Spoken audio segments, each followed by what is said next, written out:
Hello students, welcome आप सभी का एक बार फिर से अल्फा मेंटर्स के ऑनलाइन क्लासेस के अंदर। So class students topic continue कर रहे हैं एरिया रिलेटेड टू सर्किल, और एरिया रिलेटेड टू सर्कल्स में फॉर्मूलाज पार्ट कंप्लीट कर चुके हैं। अब उन फॉर्मूलाज पे डिफरेंट जो मेन टॉपिक अब स्टार्ट होता है that is the area of the shaded region that is been drawn into the circle.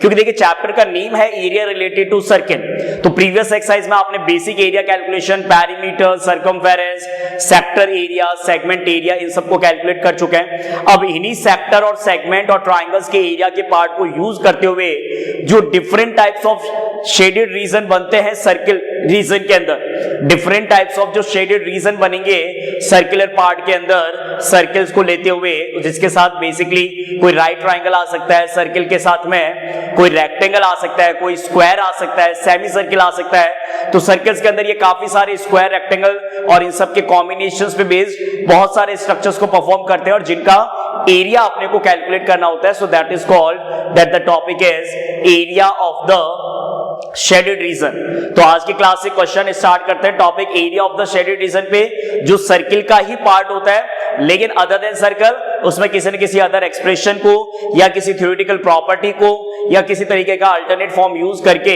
और फिर आपको फॉर्मूला अप्लाई करके और उस एरिया से रिलेटेड जो भी शेडेड रीजन है उसकी कैलकुलेशन को आपको फाइंड आउट करना है। Is it clear? So let start with the question number 1 of the today class. अब देखिए इन सारे क्वेश्चन में सबसे इंपॉर्टेंट फिगर है, क्योंकि विदाउट फिगर किसी भी क्वेश्चन में शेडेड रीजन कैलकुलेट ही नहीं हो सकता। तो हर क्वेश्चन की लैंग्वेज इतनी इंपॉर्टेंट नहीं है जितना इंपॉर्टेंट उसके डायग्राम को समझना है। तो पहले आप इस फिगर को ड्रॉ कीजिए। अब देखिए सर्कुलर रीजन है तो कभी सही बनेगा कभी नहीं बनेगा, ये आपको पता है। तो रैंडमली जैसा बन रहा है उस हिसाब से एक बार काम चलाते हैं अपने। आप इस डायग्राम को ड्रॉ कीजिए।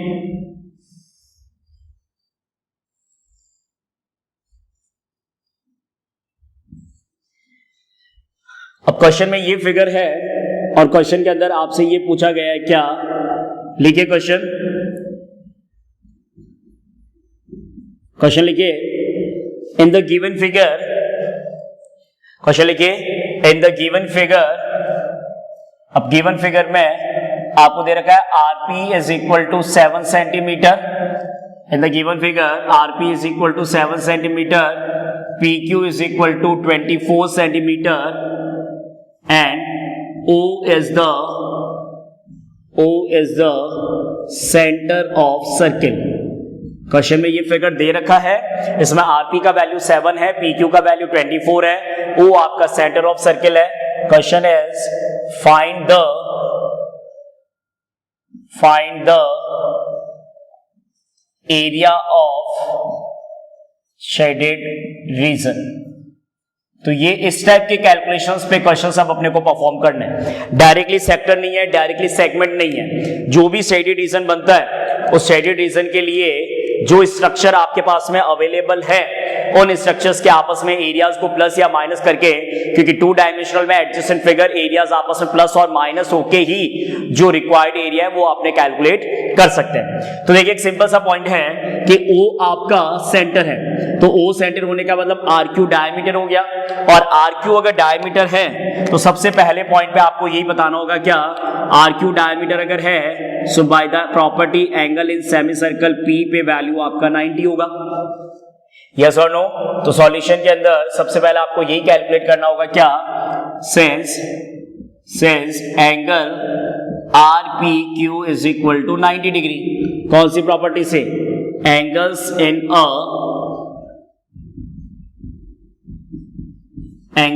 अ सेमी सर्किल। एंगल RPQ, जो RPQ का वैल्यू है वो 90 डिग्री है, किस प्रॉपर्टी से? Angles in a semi circle. इसके बाद में देखिए जब RPQ का वैल्यू अगर 90 आ जाता है तो पहले थ्योरेटिकल कॉन्सेप्ट बनाते हैं कि शेडेड रीजन का कैलकुलेशन कैसे आ सकता है।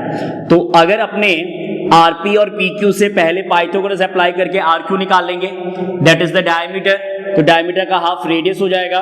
तो ये आपका सेमी सर्किल पार्ट बन रहा है, क्योंकि डायमीटर से सर्किल का हाफ पार्ट सेमी सर्किल होता है। तो सेमी सर्किल एरिया में से अगर इस ट्राइंगल RPQ के एरिया को माइनस कर देंगे तो एरिया ऑफ शेडेड रीजन आएगा।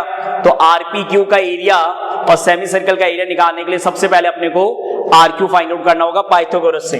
तो पाइथागोरस से फाइंड आउट करने के लिए क्या लिखेंगे, पाइथागोरस प्रॉपर्टी का यूज करेंगे। तो उसके लिए क्या लिखना होता है, in right angle triangle R P Q by right angle triangle RPQ में कौन सी प्रॉपर्टी से, बाय पाइथागोरस थ्योरम। तो पाइथागोरस थ्योरम से आर क्यू कैलकुलेट करना है, R Q square is equal to R P square plus P Q square.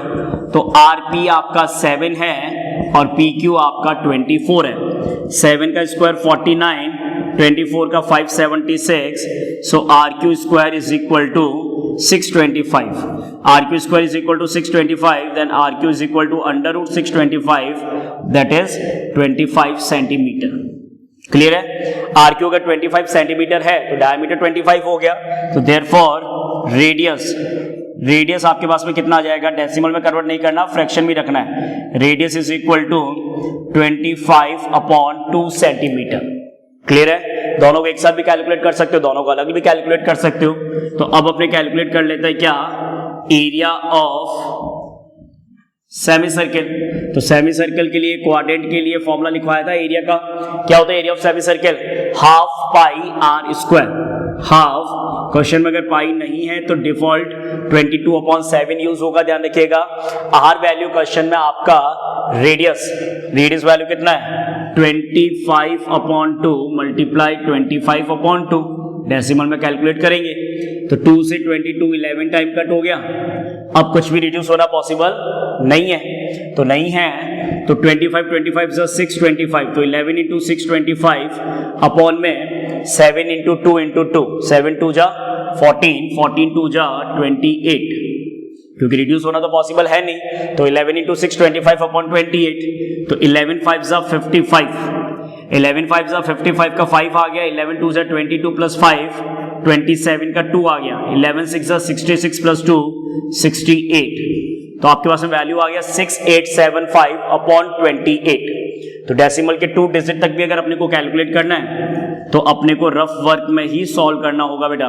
6875 में से 28 से डिवाइड किया तो 28 से कितने टाइम जाएगा, पहले 2 टाइम्स, कितना हो जाएगा 8 2 जा 16 और 56 हो गया, 8 - 6 2 हो गया, 6 - 5 1 हो गया, 127 80 28 की टेबल से 5 टाइम ज्यादा हो जाएगा, 4 टाइम चला जाएगा, 8 4 जा 32 का 3 हो गया, 112, 7 - 2 5, 15 रिमाइंडर है। नेक्स्ट डिजिट आपका 5 है, तो नेक्स्ट डिजिट अगर 5 है तो 4 से अगर इतने टाइम है तो नेक्स्ट आपका 5 टाइम चला जाएगा, 28 इंटू 5, 8 5 जा 40 और 40 के बाद में 4, 5 2 जा 10 प्लस 1 14, तो फिर से रिमाइंडर 15 आ गया। डिजिट है नहीं, पॉइंट लगा के 0 लगाया, 150, तो 150 में फिर आपका 5 टाइम ही जाएगा, तो ये अप्रॉक्स आ गया 245.5। पूरा डिवाइड तो होगा भी नहीं, 245.5 सेंटीमीटर स्क्वायर। जब पूरा डिवाइड नहीं होगा तो नो डाउट आपको अप्रॉक्स ही लेना पड़ेगा। तो सेमी सर्कल का डेसिमल में एरिया आ गया 245.5।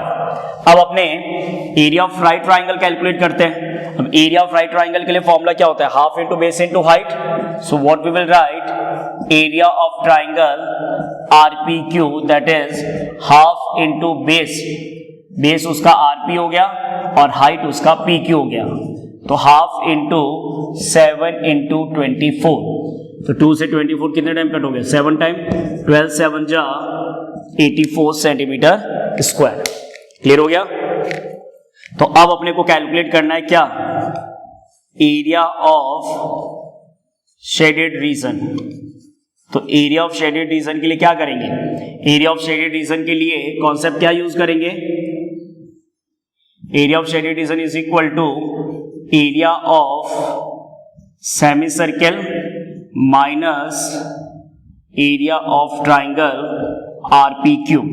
तो सेमी सर्कल का एरिया आपने कैलकुलेट किया 245.5, सेमी सर्कल का एरिया 245.5 और ट्राइंगल का एरिया 84, तो 0.5 का तो 0.5 एज इट इज है, 5 - 4 1, 24 - 8 60, so we get the answer 161.5 centimeter square, that is the required area of the shaded region।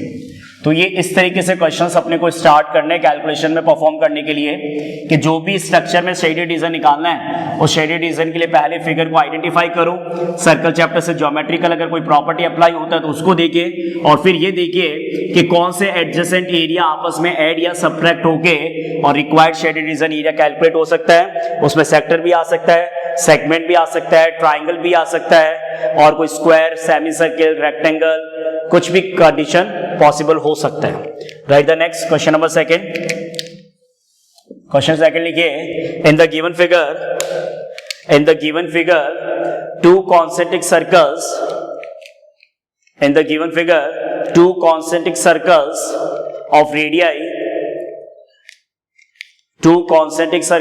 of radii 7 centimeter and 14 centimeters. In the given figure, two concentric circles of radii 7 centimeter and 14 centimeter are drawn with center O. In given figure, two concentric circles of radii 7 centimeter and 14 centimeter are drawn with center O. Clear point? Two concentric circles of radius 7 centimeter and 40 centimeter are drawn with center O. Find the area of the shaded region. Sorry, एक line पहले इसमें ये लिखिए, if angle AOC is equal to 40, ये भी दे रखा है figure के अंदर, if angle AOC is equal to 40, find the area of the shaded region. If angle AOC is equal to 40 degree, ये AOC आपका 40 है, then question is find the area of the shaded region. ये shaded region आपको area calculate करना है। To concentric circle से radii है respectively, एक का है 7 सेंटीमीटर और दूसरे का रेडियई है 14 सेंटीमीटर। तो स्मॉल सर्कल जो इनर सर्कल है उसका रेडियस 7 सेंटीमीटर होगा, जो आउटर सर्कल है उसका रेडियस 14 सेंटीमीटर होगा, और दोनों के आर्क से सेंटर एंगल, क्योंकि सेंटर दोनों का सेम है, तो सेंटर दोनों का सेम है, तो जो सेंटर एंगल बन रहा है दोनों सर्कल्स के लिए सेंटर एंगल जो बन रहा है वो सेम है, that is the value 40 degree. तो शेडेड रीजन एरिया निकालना है। तो डायरेक्ट कॉन्सेप्ट है, आपके पास में रेडियस वैल्यूज दे रखी है, आपको डायरेक्ट जो है सेक्टर के एरिया को कैलकुलेट करके और एक्सप्रेशन को सॉल्व करना है।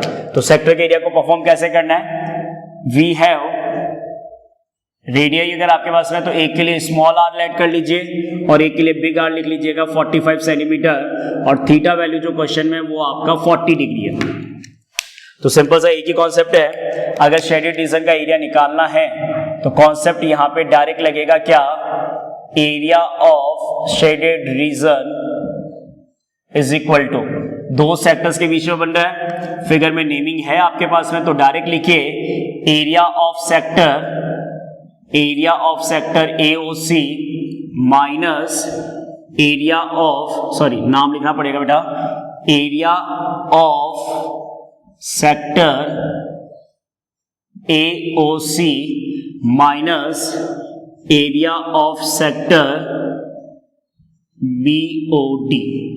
AOC सेक्टर में से BOD, अब यही देखिए कॉन्सेंट्रिक सर्कल से सेक्टर्स के बीच में रीजन बन रहा है, तो सेक्टर्स के एरिया को आपस में माइनस करना है। तो सेक्टर्स के एरिया का फॉर्मूला क्या होता है, pi are square theta upon 360। इसीलिए आउटर और इनर के लिए एक्सप्रेशन मैंने चेंज कर दिया था, बिग आर और small R, pi are square theta upon 360। अब सिंपल सी बात है, जब सब कुछ सेम है सिर्फ आर को छोड़ के, तो इंडिविजुअल नहीं करके कॉमन लेके कैलकुलेशन करेंगे तो ज्यादा बेटर रहेगा। तो पाई थीटा को कॉमन लेके R square minus R square. जिस तरीके से कॉन्सेंट्रिक सर्कल्स के बिटवीन एरिया क्या होता है, क्या लिखवाया था फर्स्ट क्लास के अंदर, फर्स्ट लेक्चर के अंदर, area between the two concentric circles pi bracket में big R square minus small R square, और जब सेक्टर बनता है तो साथ में थीटा अपॉन 360 आ जाता है। Is it clear? तो पाई का वैल्यू क्वेश्चन में नहीं है, मतलब 22/7 यूज करना है। क्वेश्चन में अगर नहीं दे रखा तो पाई 22/7, थीटा वैल्यू क्वेश्चन में आपका दे रखा है 40/360 ब्रैकेट में बिग आर का वैल्यू है आपके पास में 14 और स्मॉल आर का वैल्यू आपके पास में 7। तो 40 से 360 कट हो गया 9 टाइम, तो 22 के अपॉन में आ रहा है 7 × 9 ब्रैकेट में आएगा 14 का स्क्वायर 196, 7 का स्क्वायर 49। क्लियर है? तो 22/7 × 9 ब्रैकेट में ये वैल्यू है, तो 22/7 × 9 मल्टीप्लाई 16 minus 9 7 and 18 minus 4 4 147. तो 7 की टेबल से 147 21 टाइम, 3 की टेबल से 9 3 टाइम और 3 की टेबल से 21 7 टाइम, 22 7 जा 154 अपॉन 3, जिसको अगर वैल्यूज में कन्वर्ट करते हैं डेसिमल में तो 31 1/3 कर सकते हैं, या फिर सॉरी 13 नहीं, 3 5 जा 15, 3 1 जा 3, पॉइंट लगेगा 10 आएगा, 10 में 3 3 3 चलेगा तो 51.33 सेंटीमीटर स्क्वायर ब्रैकेट में approx. So that is the area of the shaded region 51.33 centimetre square. Suppose that in the same question, अगर ये क्वेश्चन एग्जाम में देखे और फिर अगर आपसे ये शेडेड रीजन पूछा जाए जो मैं रेड मार्कर से मार्किंग कर रहा हूं, अगर क्वेश्चन में ये शेडेड रीजन अगर आपको निकालना है, then how to calculate it. जो रेड मार्कर से शेडेड रीजन दिखाया गया है, अगर इसका एरिया कैलकुलेट करना है तो कैसे पॉसिबल है. तो देखिए दो पॉसिबिलिटीज होती है. एक तो ये कि स्टूडेंट्स ये एरिया कैलकुलेट करता है पहले दोनों सेक्टर्स के बीच में, दोनों माइनस सेक्टर्स के बीच का एरिया निकाल के, और दोनों कॉन्सेंट्रिक सर्कल्स के बीच का एरिया निकालता है. दोनों कॉन्सेंट्रिक सर्कल्स के बीच का एरिया मतलब pi big R square minus small R square, वो एरिया निकाल के और दोनों सेक्टर्स के बिटवीन जो एरिया है उसको सेपरेट करते हैं, तो शेडेड रीजन आएगा जो रेड मार्कर से मार्क किया हुआ है. लेकिन अगर कोई स्टूडेंट डायरेक्ट कैलकुलेट करना चाहता है तो जबरदस्त इतना कैलकुलेशन नहीं करके ये सिंपल सा पोर्शन आपको बता रखा है कि जो कोई रीजन सेक्टर है माइनर, तो उसका जो रिमेनिंग पोर्शन है वो मेजर है. तो उसका दूसरा पॉसिबल कंडीशन ये हो सकता है, area of the major sector of outer circle, area of major sector of outer circle minus area of major sector of inner circle. Outer circle के मेजर सेक्टर में से अगर इनर सर्किल के major sector के area को minus करते हैं तो डायरेक्ट आपके पास वो शेडेड रीजन का एरिया आ जाएगा जो रेड मार्कर से मार्क किया हुआ है, दैट इज पाई. ब्रैकेट के अंदर बस थीटा की जगह, इस थीटा वर्ड की जगह क्या आएगा 360 माइनस थीटा, और कोई चेंज नहीं होगा. Pi bracket 360 minus theta upon 360 big R square minus small R square. तो अंदर का थीटा अगर 40 है तो 360 माइनस 40 कितना हो गया, मेजर सेक्टर का थीटा 320. 360 में से 40 जाएगा तो 320 कैलकुलेट करें, that will be the area of the shaded region. तो आई थिंक शेडेड रीजन के एरिया की कैलकुलेशन में कॉन्सेंट्रिक सर्कल्स कंप्लीट, अगर रीजन शेडेड है कॉन्सेंट्रिक सर्कल्स के बीच में तब होता है pi big R square minus small R square. लेकिन थीटा के रिस्पेक्ट में जब कोई पर्टिकुलर पोर्शन शेडेड होता है तो वो होता है सेक्टर्स के बीच में एरिया. अब सेक्टर्स में माइनर भी हो सकता है और सेक्टर्स में मेजर भी हो सकता है. क्लियर है? लिखिए क्वेश्चन में, नेक्स्ट क्वेश्चन लिखिए. In the given figure ABCD is a square. In the given figure ABCD is a square of side 14 centimeter. In the given figure, general question कर रहे हैं शेडेड रीजन के, एकदम simple वाले. In the given figure ABCD is a square of side 14 centimeter. ABCD is a square of side 14 centimeter. ABCD is a square of the side 14 centimeter. फिर आगे लिखे APD and BPC are the two semicircle.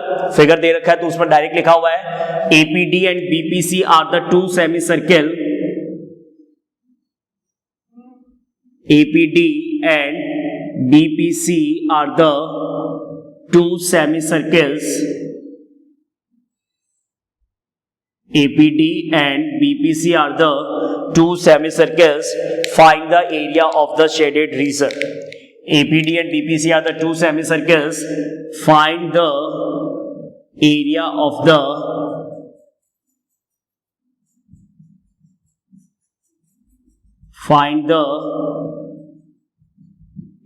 shaded region. ये आपका point B है, ध्यान रखिएगा. यहां पे ये पॉइंट P है. ओके स्टूडेंट्स, तो क्वेश्चन में ABCD स्क्वायर दे रखा है जिसका साइड 14 सेंटीमीटर है. APD and BPC are the two semi circles and find the area of the shaded region. So figure से क्लियर हो रहा है कि जो सेमी सर्कल्स स्क्वायर्स पे ड्रॉ हो रहे हैं, तो स्क्वायर का साइड अगर 14 है तो सेमी सर्किल का डायमीटर भी कितना हुआ, 14 हुआ. तो सबसे पहले यही आएगा सॉल्यूशन के अंदर, सबसे पहले ये ही सॉल्यूशन में आएगा क्या, side of square is equal to, जो साइड ऑफ स्क्वायर है वो किसके इक्वल है, side of square is equal to diameter of semi circle. क्योंकि फिगर से ये क्लियर हो रहा है that both values are 14 centimetre. तो डायमीटर का सेमी सर्किल का 14 है तो रेडियस कितना होगा सेमी सर्किल का, रेडियस ऑफ सेमी सर्किल, दोनों सेमी सर्कल्स स्क्वायर्स के साइड्स पे है तो दोनों का रेडियस सेम ही होगा 14/2 7 सेंटीमीटर। तो सिंपल सा पॉइंट है कि शेडेड रीजन का जो एरिया निकालना है तो उसके लिए कैलकुलेशन क्या लिखेंगे, theoretical expression area of shaded reason. Yes students, what we will write, area of the shaded region, area of shaded region is equal to area of square ABCD minus 2 multiply area of semicircle।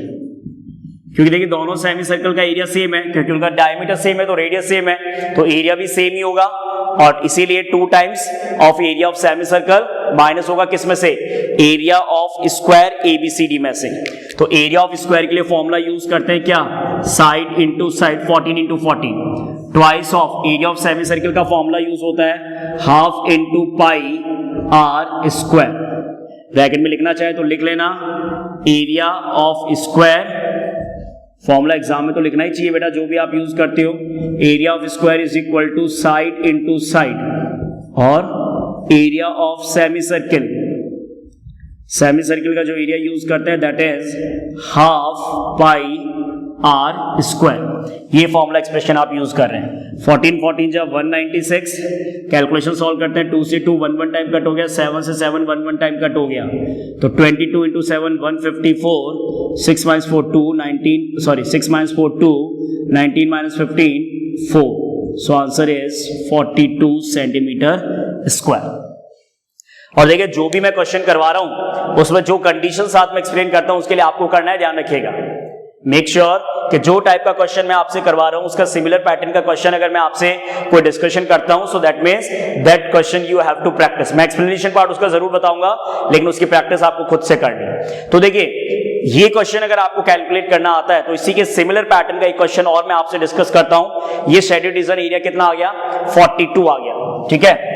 अब देखिए इसी question में क्या condition change होती है और कैसे shaded region पूछा जाता है, उसका एक सिंपल सा डायग्राम मैं आपके सामने रिप्रेजेंट करता हूं, समझने की ट्राई कीजिएगा और उसका एक्सप्लेनेशन मैं आपसे डिस्कशन करता हूं कि कैसे कैलकुलेशन को परफॉर्म करते हैं। क्लियर? तो सेम कंडीशन है, ये आपके पास में स्क्वायर है, स्क्वायर का नेम वही है ABCD, स्क्वायर की साइड भी वही है 14 सेंटीमीटर। तो देखिए बेटा ये सेम क्वेश्चन अपने डिस्कशन कर रहे हैं, तो ABCD आपका स्क्वायर दे रखा है। अब इस बार कंडीशन में क्या है कि इस स्क्वायर्स में 4 साइड्स के थ्रू 4 सेमी सर्कल्स ड्रॉ किए गए, ठीक है। तो 4 साइड से AB BC CD AD और 4 सेमी सर्कल्स आपको ड्रॉ करने हैं, तो 2 सेमी सर्कल्स तो ऐसे ही डिजाइन होंगे जैसे भी किया गया था पहले। तो देखिए ये फिगर अभी तक तो सेम है, लेकिन क्योंकि total number of semi circles 4 sides के लिए 4 डिजाइन करने हैं, तो ये भी एक सेमी सर्कल बनेगा इस तरीके से और ये भी एक सेमी सर्कल बनेगा इस तरीके से। तो ये जो स्ट्रक्चर आपका बन रहा है, अब इस स्ट्रक्चर में पता है आपको कौन सा शेडेड रीजन फाइंड आउट करना है, ये शेडेड रीजन आपको क्वेश्चन में फाइंड आउट करना है जो सेमी सर्कल्स के इंटरसेक्शन से बन रहा है। अब प्रॉब्लम ये आती है स्टूडेंट्स को कि सेमी सर्किल के इंटरसेक्शन से जो शेडेड रीजन, जो रेड मार्कर से आपको दिख रहा है रेड शेडेड एरिया, वो अगर कैलकुलेट करना है तो ये शेडेड रीजन को कैलकुलेट करने के लिए डायरेक्ट आप किसी भी एरिया को प्लस माइनस डायरेक्ट नहीं कर सकते, जबकि एक्सप्रेशन में क्लियर नहीं होता कि एक्चुअल में किस तरीके से शेडेड रीजन का एरिया कैलकुलेट हो सकता है। क्योंकि यहाँ पे तो चलो डायरेक्टली पता चल रहा था कि शेडेड रीजन के लिए स्क्वायर के एरिया में से दोनों सेमी सर्किल का पोर्शन माइनस कर दो तो शेडेड रीजन एरिया आ जाएगा। और इसी तरीके से अगर ये क्वेश्चन में इस तरीके से स्क्वायर है और अगर सेमी सर्कल इस वे में बन रहा है, अगर सेमी सर्कल इस वे में बन रहा है तो आपके पास में इधर इन दोनों शेडेड रीजन का एरिया आ जाएगा, ये एरिया और ये एरिया आप कैलकुलेट कर सकते हैं। लेकिन क्वेश्चन में ये एरिया और ये एरिया तो कैलकुलेट ही नहीं करना, क्वेश्चन में तो वो एरिया कैलकुलेट करना है जो सेमी सर्कुलर पोर्शन के इंटरसेक्शन से ये जो रीजन बन रहा है उसको कैलकुलेट करना है। तो इस कैलकुलेशन को परफॉर्म करने का एक सिंपल सा तरीका यही होगा क्या कि सबसे पहले जो आप इस क्वेश्चन में बेसिक कर रहे हो दैट इज द एरिया, अगर 2 सेमी सर्कल्स को स्क्वायर में से माइनस करते हो तो फर्स्ट रीजन और ये आपका सेकंड रीजन है जो फिगर में ये बन रहा है। देखिए ये फर्स्ट रीजन और ये सेकंड रीजन है, तो फर्स्ट और सेकंड रीजन का कंबाइंड एरिया निकाल सकते हो। ये शेडेड रीजन नहीं है इसलिए इसको फर्स्ट और सेकंड लिखा है। Area of region first plus area of region second calculate हो सकता है। अब जितना एरिया फर्स्ट और सेकंड रीजन का सम होगा उतना ही एरिया रीजन थर्ड और रीजन फोर्थ का सम होगा। Yes or no? Area of region first plus area of region second अभी आएगा आपके पास में जो भी आंसर आ रहा था कितना 42, तो area of region third plus area of region fourth भी कितना आएगा 42। तो first plus second 42, third plus fourth 42। अच्छा, अब इस कंप्लीट स्क्वायर के एरिया में से जो region first second third fourth है, कंप्लीट स्क्वायर का एरिया जो है 14 इंटू 14 196, इसमें से जब आप जो दोनों रीजन मतलब फर्स्ट प्लस सेकंड और plus area of region third plus fourth, first plus second और थर्ड प्लस फोर्थ के एरिया को अगर ऐड कर दो और उसको 196 में से माइनस करेंगे तब आपके पास में ये शेडेड रीजन आएगा जो सेमी सर्कल्स के इंटरसेक्शन पे बन रहा है। तो कैलकुलेशन पॉइंट वही है, लेकिन उस कैलकुलेशन में जो नहीं पूछ रहा पहले वो भी आपको कैलकुलेट करना पड़ेगा, क्योंकि जब तक आप first plus second plus third plus fourth region calculate नहीं करोगे डायरेक्टली शेडेड रीजन का आप कोई फॉर्मूला अप्लाई नहीं कर सकते। क्यों? क्योंकि ये स्टैंडर्ड कोई डिजाइन बन ही नहीं रहा है। तो जब कोई ऐसा स्टैंडर्ड डिजाइन नहीं बनता है तो आपको थोड़ा सा ये समझना है कि अगर उसमें पॉसिबल है तो वो अनशेडेड एरिया निकाल लो जिसकी कैलकुलेशन आप बना सकते हो। तो शेडेड रीजन निकालने के लिए पहले मैंने अनशेडेड रीजन का एरिया निकाला और उस अनशेडेड रीजन का एरिया निकाल के उसको शेडेड रीजन के एरिया में से उसको टोटल एरिया में से माइनस कर दिया। तो ध्यान रखिएगा जब भी शेडेड रीजन निकालना हो डायरेक्ट पॉसिबल नहीं हो तो पहले अनशेडेड रीजन निकाल सकते हो और उसको टोटल एरिया में से माइनस कर दोगे तो रिमेनिंग जो एरिया आएगा वो आपका शेडेड रीजन का ही आएगा। Is it clear? So let's move on with the question number 4। Question 4 में देखिए, पहले फिगर में बना देता हूं फिर उसका स्टेटमेंट लिख के और फिर उसके अपने कैलकुलेशन को परफॉर्म करते हैं कि क्या करना है कैसे करना है। तो क्वेश्चन 4 का फिगर कुछ इस तरीके का आपको दे रखा है। क्वेश्चन 4 का फिगर कुछ इस तरीके से आपका बन रहा है।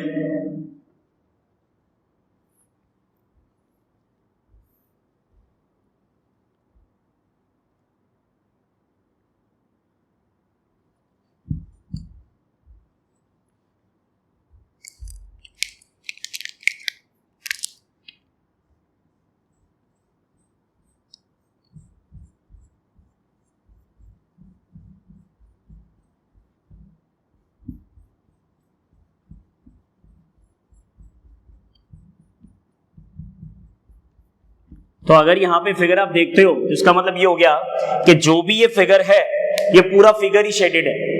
जो भी ये फिगर है ये कंप्लीट फिगर शेडेड है और इसके लिए आप लैंग्वेज लिखिए पहले, find the area of the shaded region in the given figure, find the area of the shaded region in the given figure, find the area of the shaded region in the given figure where a circular arc, लिखे language में, where a circular arc of radius, where a circular arc of radius 6 centimeter, where a circular arc of radius 6 centimeter has been drawn, where a circular arc of radius 6 centimeter has been drawn with vertex O, with vertex O, with vertex O of an equilateral triangle OAB, with vertex O of an equilateral triangle OAB of side, with vertex O of an equilateral triangle OAB with side 12 centimeter, with vertex O of an equilateral triangle OAB of side 12 centimeter as center, with side 12 centimeter as center। अब वापस question सुनिए। Question आपसे कह रहा है जो आपने copy में लिखा है, find the area of the shaded region as shown in the figure. अब इस शेडेड रीजन के अंदर लैंग्वेज क्या कह रहा है कि आपने एक सर्कुलर आर्क ड्रॉ किया है, पूरा सर्कल नहीं ड्रॉ किया, दिख रहा है ना आपको, इस पॉइंट से स्टार्ट होके और इस पॉइंट तक का आपने एक सर्कुलर आर्क ड्रॉ किया है और ये जो सर्कुलर आर्क ड्रॉ किया है इस सर्कुलर आर्क का रेडियस 6 है। और रेडियस 6 होने के साथ साथ इस सर्कुलर आर्क का सेंटर O है। लेकिन ये सेंटर O किस पॉइंट पे डिफाइंड हो रहा है? ये जो सेंटर O जिसपे आपने, ये जो वर्टेक्स O जिसमें आपने ये सर्कुलर आर्क ड्रॉ किया है, ये वर्टेक्स O कहां पे लाई कर रहा है? इक्विलैटरल ट्रायंगल OAB पे लाई कर रहा है। ये पॉइंट वर्टेक्स O जो है वो कहां पे लाई कर रहा है? इक्विलैटरल ट्रायंगल OAB पे लाई कर रहा है। और इस इक्विलैटरल ट्रायंगल OAB का जो साइड है वो आपका 12 है और इसी का वर्टेक्स जो है वो एज अ सेंटर लेके और आपने सर्कुलर आर्क ड्रॉ किया और इस पूरे रीजन का एरिया निकालना है। तो सबसे पहले जो ट्रायंगल है वो आपका इक्विलैटरल है। तो सॉल्यूशन में अगर बात करते हैं तो अपने ये लिखेंगे, since triangle OAB is an equilateral triangle. तो अगर कोई ट्रायंगल इक्विलैटरल ट्रायंगल होता है तो उसमें थीटा कितना होता है? So angle, therefore angle AOB is equal to 60 degree. तो सबसे पहले आपको ये पता होना चाहिए कि जब भी कोई कंडीशन में इक्विलैटरल है तो इसका मतलब उसका थीटा वैल्यू, वैसे तो सारे एंगल 60 होंगे लेकिन अपने को सिर्फ वर्टेक्स एंगल चाहिए जो कि वैल्यू 60 डिग्री को रिप्रेजेंट कर रहा है। क्लियर है बात? कंप्लीट शेडेड रीजन निकालना है। तो इस कंप्लीट शेडेड रीजन के अंदर देखिए दो तरीके हैं। डायरेक्ट अगर करते हो तो ये सिंपल से एक पॉइंट बता रखा है कि कंप्लीट सर्किल, देखिए अलग से ड्रॉ करके बता देता हूं। अगर ये सर्किल है और ये सर्किल का अगर पोर्शन एरिया में काउंट नहीं करना, सिर्फ इसको काउंट करना है, तो ये सर्किल के एरिया में क्या काउंट होता है? Major sector. और मेजर सेक्टर मैं आराम से निकाल सकता हूं, ये थीटा 60 है तो रिमेनिंग एंगल 360 माइनस थीटा निकाल के, जिसका रेडियस 6 है, तो area of the major sector, yes or no, major sector का एरिया है। और ये पूरा नीचे क्या बन रहा है? इक्विलैटरल। तो एक सिंपल सा पॉइंट है कि एरिया ऑफ मेजर सेक्टर निकाल के और उसमें area of triangular area of equilateral triangle add कर देंगे। और मेजर सेक्टर के लिए क्या फॉर्मूला होता है? मेजर सेक्टर निकालने का फॉर्मूला क्या होता है? Pi are square 360 minus theta upon 360 और area of equilateral triangle √3/4 a square.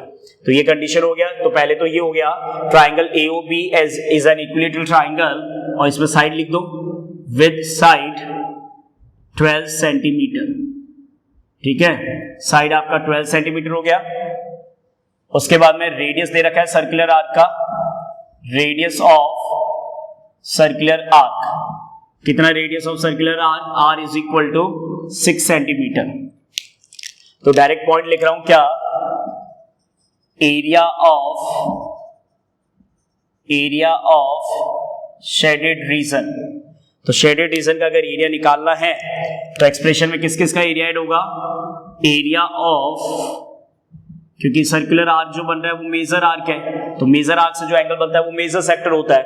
Area of major sector plus area of major sector plus area of equilateral triangle. Area of major sector plus area of equilateral triangle.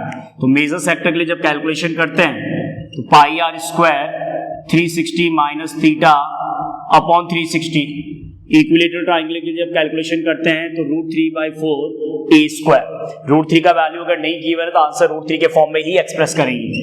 पाई नहीं दे रखा, इसका मतलब 22/7 multiply radius value आपके पास में 6 × 6 है, 360 minus theta, theta आपने पहले बता दिया 60 का है, अपॉन 360 प्लस √3/4 a वैल्यू आपका है 12 × 12। तो यहां से जब कैलकुलेशन में, अभी तो फिलहाल कुछ रिड्यूस नहीं हो रहा तो एक बात ऐसे लिख देता हूं, 6 × 6 × 360 माइनस 60, 300 अपॉन 360, 300 अपॉन 360 प्लस 4 से 12 कट हो गया 3 टाइम, 12 3 36 √3। √3 नहीं दे रखा तो 36 √3 फॉर्म में, और √3 दे रखा होगा तो वैल्यू पुट कर देंगे। क्लियर? यहां पे कैलकुलेशन सॉल्व करते हैं, 0 कट हो गया, 6 की टेबल से 6 टाइम, 6 की टेबल से 5 टाइम, 6 की टेबल से 6 कट हो गया, 20 × 5 होता है 110। ये सिंपल है, डायरेक्ट वन टाइम हो जाएगा। 20 × 5 110, 110 × 6 660 अपॉन 7 प्लस 36 √3 सेंटीमीटर स्क्वायर। क्योंकि √3 का अगर वैल्यू नहीं दे रखा तो आंसर को इसी फॉर्म में रखना है, और अगर क्वेश्चन में √3 दे तो आप वैल्यू सब्स्टिट्यूट करके डेसिमल में अपना आंसर कैलकुलेट कर सकते हैं। क्लियर हुआ? एक तो ये तरीका है। एक आध रिफ्रेशर्स बुक में ऐसा भी देता है कि इस रीजन का, ये तो ट्राइंगल है, ट्राइंगल के अलावा जो सर्कुलर रीजन एरिया उसको निकालने के लिए वो क्या कर रहा है? Area of circle minus area of minor sector. तो एरिया ऑफ सर्किल में से अगर एरिया ऑफ सेक्टर को माइनस करोगे तो बाय डिफॉल्ट आता तो वही है जो मैंने लिखा है। सर्कल के एरिया में से जब सेक्टर माइनस होता है तो क्या बचता है, मेजर सेक्टर तो बचता है। तो जब डायरेक्ट फॉर्मूला है मेजर सेक्टर का, तो क्यों जबरदस्ती सर्कल का एरिया अलग निकालो, सेक्टर का एरिया अलग निकालो, फिर उनको आपस में माइनस करो। तो सेक्टर का एरिया जब ट्राइंगल के एरिया में से माइनस होता है तो वो मेजर सेक्टर को ही डिफाइन करता है। किसको डिफाइन करता है स्टूडेंट्स, मेजर सेक्टर को ही डिफाइन करता है, ध्यान रखिएगा। तो ये कंडीशन है आपके एरिया ऑफ शेडेड रीजन को कैलकुलेट करने का। Clear point. तो इस तरीके से सब कुछ फिगर पे ही डिपेंडेड है, फिगर ही इंपॉर्टेंट पार्ट है। नेक्स्ट क्वेश्चन का फिगर ड्रॉ कर रहा हूं, तो फिगर ड्रॉ करने के साथ साथ लैंग्वेज आप लिखते चलिए कि क्या करना है, उसमें तरीके से फिगर ड्रॉ करना है। पहले देख लीजिएगा फिगर का कंडीशन क्या है, उसके बाद लैंग्वेज लिखिएगा। फिर से आपके पास में वही है, स्क्वायर गिवन है ABCD। यहां से थोड़ा सा फिगर कॉम्प्लिकेटेड मतलब थोड़ा सा रफ तरीके से बनता है। एक्चुअल में करना क्या वो मैं आपको बताता हूं।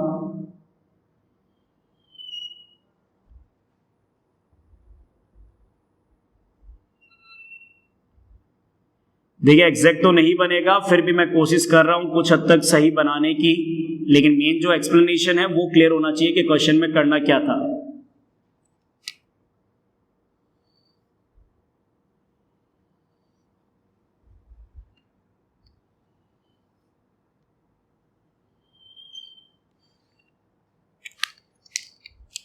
थोड़ा सा रफ तरीके से बनाया, लेकिन जो मेन कैलकुलेशन पार्ट है वो अपने समझ में आ जाएगा कि अपने को कैलकुलेशन में करना क्या है यहां पे। तो लिखिए आप लोग, पहले क्वेश्चन लिखना स्टार्ट कीजिए, इस फिगर को ड्रॉ कर लीजिएगा आप लोग। क्वेश्चन लिखिए पहले, ABCD is a square, ABCD is a square of side 14 centimetre, ABCD is a square of side 14 centimetre, ABCD is a square of side 14 centimeter with vertex A, B, C, D.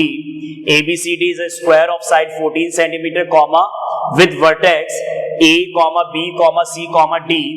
4 circles with vertex A, B, C, D. 4 circles are drawn with vertex A, B, C, D. 4 circles are drawn such that 4 circles are drawn such that each of circles 4 circles are drawn such that each of circle externally touch each of circle externally touch two of the each circle externally touch two of the remaining 3 circles. Each circle externally touch two of the remaining 3 circles. Find the area of the shaded region. Find the area of the shaded region. Bracket में लिख लीजिएगा C in figure. वो starting में लिखना होता है इन the given figure, वो last में लिख लीजिएगा, कोई प्रॉब्लम नहीं है, से इन the figure.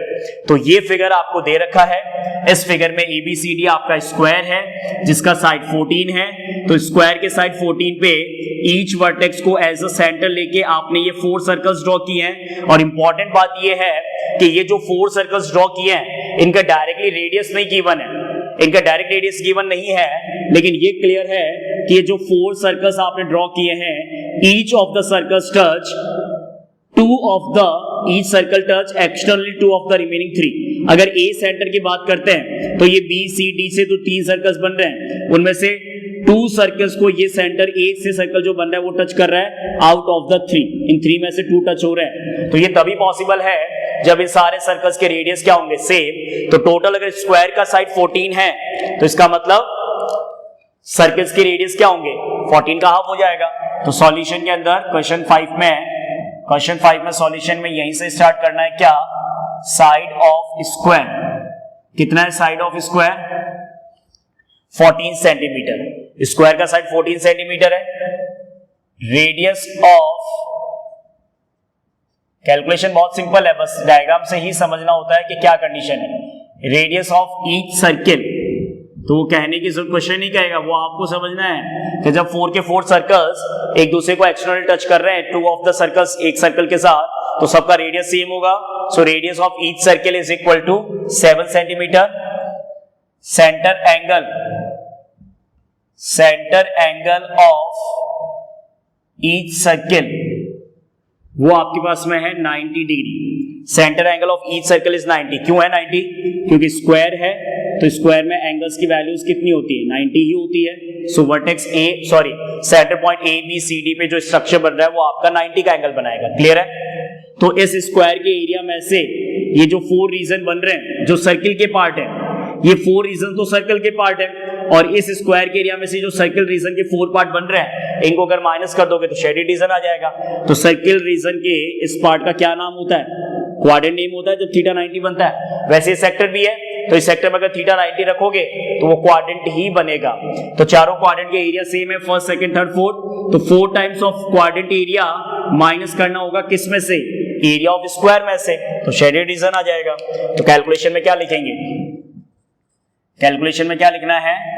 Area of shaded region, area of shaded region is equal to, area of shaded region is equal to area of square. Area of square में से क्या माइनस करना है? 4 मल्टीप्लाई एरिया ऑफ 1 क्वाड्रेंट। और quadrant इसलिए कहा जा रहा है क्योंकि थीटा वैल्यू आपका वहां पे 90 है। क्लियर है? Theta value vertex angle square में 90 होता है, so that's why that is called quadrant. तो एरिया ऑफ स्क्वायर का अगर एक्सप्रेशन फॉर्मूला आप यूज करते हो तो साइड इंटू साइड होता है 14 इंटू 40 माइनस 4 इंटू क्वाड्रेंट का एरिया होता है 1/4 पाई आर स्क्वायर। एक बार लिख देता हूं फॉर्मूला फॉर्म में, तो 14 जा तो 196 हो गया। वैसे 4 से 4 कट हो चुका है क्योंकि 4 टाइम्स है क्वाड्रेंट, 1 क्वाड्रेंट का एरिया होता है 1/4। कई बच्चे डायरेक्ट सर्कल लिखते हैं, गलत है, क्वाड्रेंट फॉर्म में ही लिखना है। 4 से 4 कट हो गया, बात अलग है। 22/7 और कितना है क्वाड्रेंट का रेडियस? क्वाड्रेंट का रेडियस आपका 7 है, तो 7 इंटू 7 से 7 कट हो गया, 22/7 जा 196 माइनस 154, तो आंसर हो गया 42 सेंटीमीटर स्क्वायर।